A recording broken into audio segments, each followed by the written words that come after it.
അങ്ങനെ പ്രതിച്ഛായ എന്ന സിനിമ ഞാൻ ഇന്നിപ്പോൾ കണ്ടിറങ്ങി. അപ്പോൾ സിനിമയെക്കുറിച്ച് പറയുകയാണെങ്കിൽ ട്രെയിലർ കണ്ടപ്പോൾ തന്നെ ഈ ഒരു തെരഞ്ഞെടുപ്പ് അടുത്ത് നിൽക്കുന്ന ഒരു സാഹചര്യത്തിൽ പൊളിറ്റിക്സ് പറയുന്ന ഒരു സിനിമ എങ്ങനെ ആയിരിക്കും എന്നുള്ളൊരു കൗതുകം ഉണ്ടായിരുന്നു. അപ്പോൾ അതുകൊണ്ട് തന്നെയാണ് ഞാൻ തീർച്ചയായിട്ടും ഈ ഒരു സിനിമ കാണാൻ വേണ്ടി എന്നെ പ്രേരിപ്പിച്ചത്.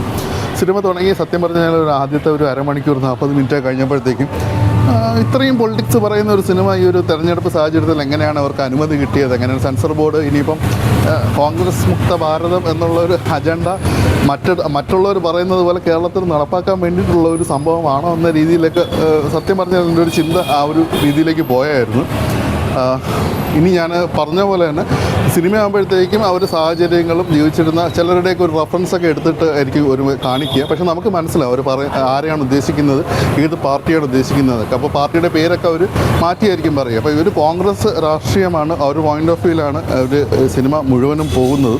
ഒരു കോൺഗ്രസ് രാഷ്ട്രീയ പശ്ചാത്തലമുള്ള ഒരു കുടുംബത്തിൽ അവർക്ക് നേരിടേണ്ടി വരുന്ന ചില പ്രതിസന്ധികളും കാര്യങ്ങളും ഒക്കെ ഇതിനകത്ത് പറഞ്ഞു പോകുന്നുണ്ട്. കൂടാതെ തന്നെ വേറെയും കുറേ പോയിൻറ്റ്സ് വരുന്നുണ്ട്. ഇപ്പം ഞാൻ നേരത്തെ പറഞ്ഞ പോലെ തന്നെ ആദ്യത്തെ ഒരു 40 മിനിറ്റ് എത്തുമ്പോഴത്തേക്കും നമ്മുടെ ജനസമ്പർക്ക പരിപാടി, നിർത്തിയ ബാറുകൾ, പിന്നെ ഇങ്ങനെ കുറേ റെഫറൻസ് വരുന്നുണ്ട്. അപ്പോൾ നമുക്കെല്ലാവർക്കും മനസ്സിലാവും ഇതെന്താണ് ഉദ്ദേശിക്കുന്നതെന്ന്. അപ്പോൾ പിന്നെ ചില പരാമർശങ്ങളും ചില ഒരു കരിവാരത്തേക്കലുകൾ പോലെ ആയിപ്പോയില്ലേ എന്ന് എനിക്കൊക്കെ തോന്നി. പക്ഷേ പിന്നീട് ആ ഒരു ട്രാക്ക് മാറുന്നൊരു കാഴ്ചയാണ് കണ്ടത്. അപ്പം ഇതൊരു ടിപ്പിക്കൽ പൊളിറ്റിക്കൽ ഒരു ഡ്രാമയാണ്. ഇപ്പം നേരത്തെ ഞാനൊരു കോൺഗ്രസ് രാഷ്ട്രീയത്തിൻ്റെ ഉൾപാർട്ടി രാഷ്ട്രീയവും ഗ്രൂപ്പ് തർക്കങ്ങളും അതുപോലെ തന്നെ അധികാരത്തിന് വേണ്ടിയിട്ടുള്ള അവരുടെ വടംവലിയും കാര്യങ്ങളും എല്ലാം ഇതിനകത്ത് സിനിമയ്ക്കകത്ത് ചെറുതായിട്ട് കാണിക്കുന്നുണ്ട്. അതല്ല ഒരു മെയിൻ പ്ലോട്ട് ചെറിയ രീതിയിലെല്ലാം പരാമർശിച്ച് പോകുന്നുണ്ട്. പക്ഷേ സെക്കൻഡ് ഹാഫിലേക്ക് എത്തുമ്പോഴത്തേക്കും ഒരു സിനിമയുടെ ട്രാക്ക് മാറി വേറൊരു രീതിയിലേക്ക് പോവുകയും പിന്നെ അത് വേറെ കുറേ പെർസ്പെക്റ്റീവുകൾ കടന്നു വരികയും ചെയ്യുന്നുണ്ട്. കോർപ്പറേറ്റ് വേൾഡ്, അതുപോലെ തന്നെ ഗവൺമെൻറ്റും കോർപ്പറേറ്റുമായിട്ട് ബന്ധപ്പെട്ട് നമ്മുടെ ജനങ്ങൾക്ക് ഉപകാരപ്പെടുന്ന രീതിയിലേക്ക് വരാൻ പറ്റുന്ന പദ്ധതികളൊക്കെ വന്നു കഴിയുമ്പോഴത്തേക്കും അതിൻ്റെ പിന്നിൽ എന്തെങ്കിലും ഒരു എന്തായിരിക്കും ആ ഒരു ഒന്നും കാണാതെ ഒരു കോർപ്പറേറ്റുകൾ വരില്ലല്ലോ, അങ്ങനത്തെ ഒരു പോയിൻ്റ് ഓഫ് വ്യൂ ഉണ്ട്. അതുപോലെ തന്നെ മാധ്യമങ്ങൾ എങ്ങനെയാണ് ഇപ്പോൾ ഇന്നത്തെ ഒരു പ്രസൻറ്റ് രീതിയിൽ എങ്ങനെയാണ് മാധ്യമങ്ങൾ വർക്ക് ചെയ്യുന്നത്, ആ ഒരു രീതിയിലും ഈ ഒരു കാര്യം കാണിക്കുന്നുണ്ട്. പിന്നെ ഞാൻ നേരത്തെ പറഞ്ഞതുപോലെ ഒരു കോൺഗ്രസ് ആ ഒരു രീതിയിൽ നല്ല രീതിയിൽ കരിവാരി തീക്കുന്നില്ലേ എന്ന് തോന്നിയത് കാര്യം പിന്നീട് അത് നെറേറ്റീവ് മാറ്റിയും കാണിക്കുന്നുണ്ട്. അതായത് ഒരാളിനെ വിളിച്ചിട്ട് 2 തെറി വിളിച്ചിട്ട് പിന്നീട് സോറി പറയുന്ന രീതിയിൽ ആണെന്ന് നമുക്ക് വേണമെങ്കിൽ പറയാം. അങ്ങനെ കുറച്ച് കാര്യങ്ങളൊക്കെ ഉണ്ട്. പിന്നെ മറ്റ് രാഷ്ട്രീയ പാർട്ടികൾ ഇതിനകത്ത് തീർച്ചയായിട്ടും പരാമർശിക്കുന്നുണ്ടെങ്കിലും പക്ഷേ ഒരിക്കലും അതൊരു പ്രകടമായിട്ട് അല്ലെങ്കിൽ 2 പാർട്ടികൾ തമ്മിലുള്ളൊരു ക്ലാഷോ കാര്യങ്ങളോ ആയിട്ടിത് മാറുന്നില്ല. ഇത് ഈ ഒരു പരാമർശിക്കുന്ന ഒരു പാർട്ടിയിൽ ഉള്ളിൽ നിന്നുകൊണ്ട് തന്നെ തിരുത്തൽവാദികളായിട്ടോ അല്ലെങ്കിൽ അങ്ങനത്തെ രീതിയിലൊക്കെ വ്യാഖ്യാനിക്കപ്പെടുന്ന രീതിയിലേക്ക് പോകുന്നുണ്ട്. പക്ഷേ കുറച്ചൊരു സർപ്രൈസിങ് എലിമെൻറ്റ്സ് ഒക്കെ ഉണ്ട്. നിങ്ങൾ സിനിമ കണ്ടു കഴിഞ്ഞാൽ മാത്രമേ മനസ്സിലാവുകയുള്ളൂ.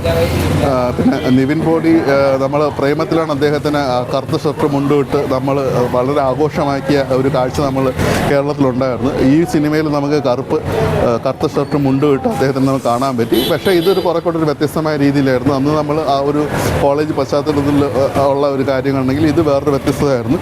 ഈ കറുത്ത ഷർട്ട് എന്ന് പറയുമ്പോഴത്തേക്കും നമുക്ക് വേണമെങ്കിൽ ഓരോ നിറങ്ങൾക്കും ഓരോ സിംബലൈസ് ചെയ്തിട്ട് എന്താണ് ചില കാര്യങ്ങളൊക്കെ നമുക്ക് പറയാം വേണമെങ്കിൽ. അത് വേണമെങ്കിൽ ഒരു പ്രേക്ഷകൻ എന്ന രീതിയിൽ നമുക്കത് വായിച്ചെടുക്കാം. പറയുമ്പം നിറങ്ങളെപ്പറ്റി പറയുമ്പോൾ കറുപ്പിന് മാത്രമല്ല ചുവപ്പ് നിറത്തിനും ചില സിംബലൈസ് ചെയ്തിട്ട് നമുക്ക് പല കാര്യങ്ങളും പറയാൻ പറ്റും. അതും അങ്ങനത്തെ ഒരു റെഫറൻസ് വേണമെങ്കിൽ നമുക്കൊരു പ്രേക്ഷകൻ എന്ന രീതിയിൽ ഈ ഒരു സിനിമയിൽ നിന്ന് വായിച്ചെടുക്കാം എന്നാണ് എനിക്ക് തോന്നിയത്.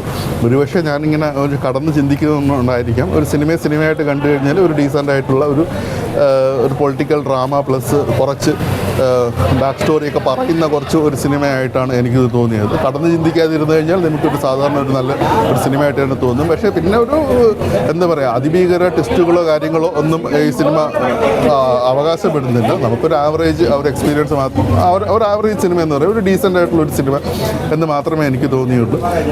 ഇനി രാഷ്ട്രീയം പ്രതീക്ഷിച്ച് വരുന്നവർക്ക് ഒരു പക്ഷേ ഈ സിനിമ നിരാശപ്പെടുത്തിയേക്കാം, ആദ്യമേ പറയുന്നു. പിന്നെ ഞാൻ നേരത്തെ പറഞ്ഞതുപോലെ മറ്റ് ചില കാര്യങ്ങളെടുത്ത് ഇപ്പം പൂട്ടിപ്പോയ ബാറുകൾ അങ്ങനത്തെ റെഫറൻസ് വരുന്നത് പോലെ തന്നെ വേറൊരു കാര്യമാണ് നമ്മുടെ അഴിമതി കാര്യങ്ങളോ ആരോപണങ്ങളോ കേസുകളോ വന്നു കഴിഞ്ഞാൽ നമുക്ക് അതിനെയൊക്കെ ഒരു തരത്തിൽ നമുക്ക് പറഞ്ഞു നിൽക്കാം, പിടിച്ചു നിൽക്കാം, പ്രതിരോധിക്കാം, എല്ലാം ചെയ്യാം. പക്ഷേ ഒരു പെണ്ണ് കേസ് വന്നു കഴിഞ്ഞാൽ കയ്യിൽ നിന്ന് പോവും എന്നുള്ളൊരു കാര്യമുണ്ട്. അപ്പം എന്തൊക്കെയാണ് നമുക്ക് മനസ്സിലാക്കാം എന്താണ് സിനിമ ഏതൊരു സംഭവമാണ് പറയുന്നതെന്ന്. അതുപോലെ തന്നെ ജീവിച്ചിരിക്കുന്ന ഒരു വ്യക്തിയെ കാളും മരിച്ച ഒരു വ്യക്തിയാണ് മരണപ്പെടുന്നത് എന്ന രീതിയിലൊരു ഡയലോഗ് വരെ ഉണ്ട്. അതെനിക്ക് സിനിമ തുടക്കത്തിൽ കണ്ടപ്പോൾ തോന്നിയ കാര്യമാണ്. അതൊരു ഡയലോഗ് വരെ ഉണ്ട്. കൂടാതെ തന്നെ നമ്മൾ ജീവിച്ചിരുന്നപ്പോൾ കണ്ട വിലാപയാത്രയും കല്ലറയിൽ ഒഴുകിയെത്തിയ ആൾക്കാരെയൊക്കെ നമ്മൾ ജീവിതത്തിൽ കുറേ വർഷങ്ങൾക്ക് മുമ്പ് കണ്ടാണ് ഒരു രാഷ്ട്രീയ നേതാവിൻ്റെ വിയോഗത്തിൻ്റെ സമയത്ത്. അതുമായിട്ട് ബന്ധപ്പെടുത്തി ഒരു വേറെ രീതിയിലാണ് ഒരു സിനിമയ്ക്കകത്ത് കാണിച്ചിരിക്കുന്നത്. അതായത് ആ ഒരു വിയോഗ സമയത്ത് കല്ലറയിൽ പോലും ആൾ കൂടാനില്ലാത്തൊരവസ്ഥ എന്നൊക്കെ രീതിയിൽ പറയുന്നുണ്ടെങ്കിൽ പിന്നീട് ആ ഒരു നെറേറ്റീവ് മാറ്റിയും കാണിക്കുന്നുണ്ട്. അങ്ങനെ ഒരു എന്താ പറയുക, ഒരു പൊളിറ്റിക്സിൻ്റെ മേമ്പൊടികൾ നല്ല രീതിയിൽ വാരി വിതറിയിട്ടുണ്ട്. എന്നാൽ അതൊരു പക്ഷപാതം പഠിക്കുന്ന രീതിയിലേക്ക് പോയിട്ടില്ല. ഞാൻ നേരത്തെ പറഞ്ഞ സിംബലൈസ് ചെയ്ത് കാണിക്കുന്ന കുറച്ച് കാര്യങ്ങളിൽ ഒരു പക്ഷേ നമുക്ക് വേണമെങ്കിൽ ഒരു പക്ഷപാതം ആരോപിക്കാം എന്ന് മാത്രമേ ഉള്ളൂ. അപ്പം ഇതൊക്കെയായിരുന്നു സിനിമയെക്കുറിച്ച് എനിക്ക് പറയാനുണ്ടായിരുന്നത്.